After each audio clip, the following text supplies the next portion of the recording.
Greetings. Back in October of 2020, Michael Heiser put up this Facebook post noting that while he personally did not include the Book of Enoch in his understanding of the biblical canon, he nonetheless felt it had great value to the study of the Bible. And that led to some spirited discussion in a Facebook forum that I was a part of, which in turn was covered in a subsequent video on my channel. Now, part of the discussion centered on the description of Noah in the 106th chapter of the Book of Enoch. And in my video, I made a passing reference to the way that text might influence our interpretation of the depiction of Christ in the first chapter of the Book of Revelation. And I'd like to finally get around to unpacking that thought now in this video. However, I'd like to first offer a bit of a preliminary note before getting into the description of Noah in the 106th chapter of Enoch. As was covered in that previous video, there is a highly metaphorical vision in chapter 89 of the Book of Enoch. And that highly metaphorical vision mentions Noah and his descendants, right? It starts with Noah, and then it covers the flood, then it alludes to Noah's 3 sons, then it alludes to Abraham and his sons, then to the sons of Isaac, and then the sons of Jacob, and their descent into Egypt. And in that highly metaphorical vision in chapter 89, the various figures are referred to as different kinds of animals, right? Noah is described as a white bull, and Shem is also a white bull, while Japheth and Ham are described as a black bull and a bull which is red like blood. Abraham is a white bull. Ishmael is described as a wild donkey, and Isaac is also a white bull. Esau was described as a black wild pig or a black boar, and Jacob was described as a white sheep. Jacob's sons are described as 12 sheep, and the Egyptians are described as wolves. And then eventually in the 90th chapter, it culminates with the Messiah being described as a white bull who was capable of transforming others into white bulls.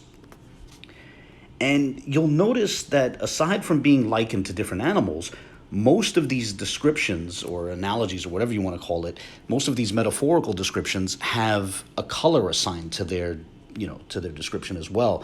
Now, of course, as I've said multiple times, these descriptions are metaphorical, but it is perhaps nonetheless interesting how many in the line from Noah to the Messiah, through Shem, through Abraham, Isaac, and Jacob, how many times there's this sort of consistent use of the color white. And I want that theme or that pattern to hang in the background as we look at a few different texts in the Ge'ez translation of the Bible. And so, jumping right in, this is the Ge'ez text of the Book of Enoch in hard copy. This is specifically Johannes Flemming's edition, which was published in Leipzig, Germany. And it's also available online in a digitized form, and I'll share a link in the video description to that. So I'm going to turn to the start of the 106th chapter, where we find the description of Noah at his birth.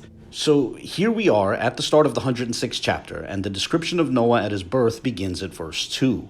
And it begins, kama asḥatya. His flesh was white, like snow or frost. And then immediately after that, the text says, waqayh rada, and red like the bloom of a rose. Then it continues, wፀጕረ ርእሱ ከመ ጸምር ጸዓዳ, and the hair of his head was like white wool. Now, at this point, certain people, or perhaps I should say certain Americans, treat this text as simply meaning that Noah was an albino. But it's a bit more complex than that. And I think that becomes clear when you notice that shortly thereafter, the very same verse adds the following. Əyintihu Abrha quela beita kamatzahai.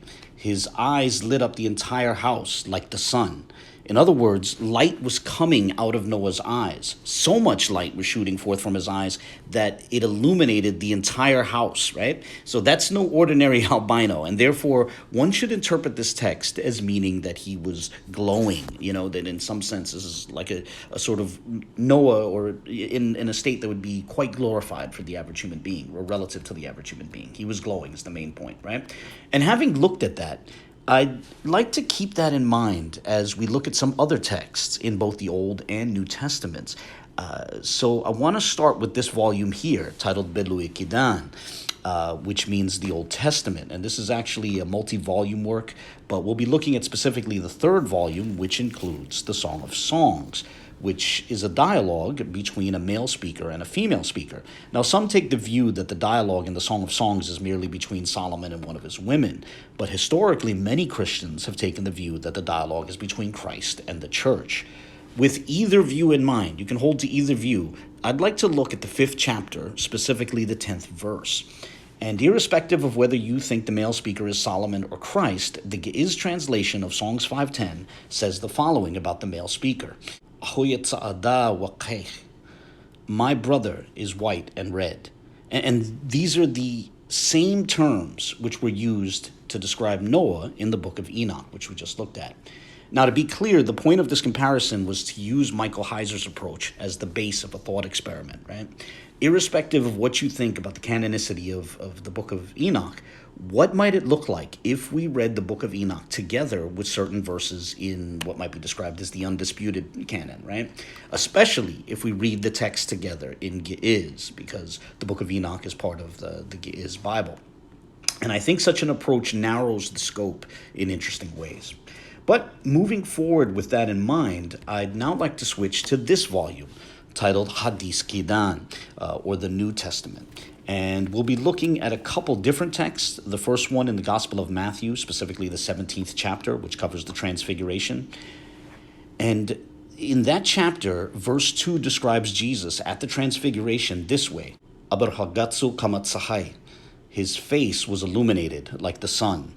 And that parallels the part in Enoch that said that Noah's eyes illuminated the whole house like the sun. And now I'd like to move from there to the last book that we'll be looking at, that being John's Apocalypse. Now, it's also known as the Book of Revelation. And that book is really the main one that I had in mind in my earlier video on the Book of Enoch. You see, with what Michael Heiser wrote in mind, it's interesting to look at the description of Jesus in Revelation together with the description of Noah in the Book of Enoch. So we're in the first chapter of Revelation, and we'll be looking at verses 14 and 16. And as I covered in a previous video, verse 14 begins the description of Christ this way. His head and his hairs were white like white wool. Now, not only his hairs were white like white wool, but so too the rest of his head. And this parallels when Enoch stated that Noah's flesh and hair were white like white wool. And the description of Jesus in Revelation adds, kamabarad, like snow, which parallels Enoch stating that Noah's white flesh was kama asḥatya, like snow or like frost. Then Revelation 1:14 describes Christ's eyes the following way. Aዕyintihu kama nada itzhat. His eyes were like a blaze of fire. And that parallels what Enoch said about Noah when it said his eyes illuminated the whole house like the sun. And when you read these two texts together, the natural inclination is to see them both as describing the relevant person's eyes as glowing. Now, I'm going to skip over verse 15, but I have a previous video which discusses the Ge'ez translation of Revelation 1:15 in detail, and I'll link to that video in the description. But getting to verse 16, it says the following regarding Christ. Gatsu kamatsahai, his face was like the sun. And that parallels what Enoch said about Noah, that his flesh was white and his eyes lit up the house like the sun.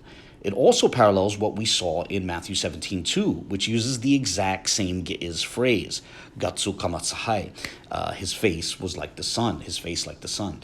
The overall impression here is that for both Noah and Christ, each man's face was glowing, and so too were each man's eyes.